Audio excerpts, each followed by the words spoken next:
Our scripture reading today will be by Darren Horton. Thank you. My name's Darren Horton. Brother Mike asked me to do scripture reading this morning, and I just want to say, in the 3 years that we've been here at this church, God has blessed us with a lot of new members, and He's been gracious enough to give us a new building that we're going to be able to outreach with a lot more people, and hopefully, just share Christ with the community. But I want to say that when we walk through those doors, we don't walk in with an empty shell. We walk in with our circumstances and our situations of life, good and bad. So I want to reiterate, that through life, if you're old enough, you've dealt with tragedy, you've dealt with sickness and illness and conflict with family and friends and coworkers and financial issues and politics. And sometimes we can just get a little overwhelmed.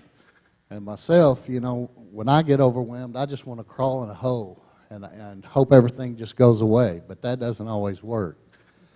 So I want to encourage everybody to find a Sunday school class and get in with that small group, because that's where you're really going to build those relationships, where we're called, and sometimes it's easier to reach out to other people, and that's what we're supposed to do. But sometimes we need to reach out when we need help.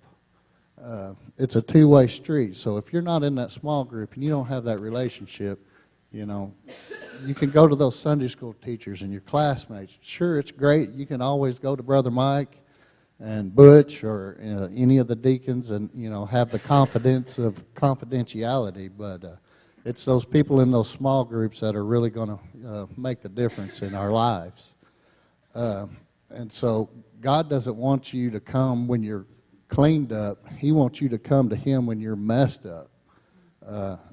And so I want to read to you today out of Matthew chapter 11, verses 28 through 30. And Jesus says, "Come to me, all who are weary and heavy laden, and I will give you rest. Take my yoke upon you and learn from me, for I am gentle and humble in heart, and you will find rest for your souls. For my yoke is easy and my burden is light." Thank you.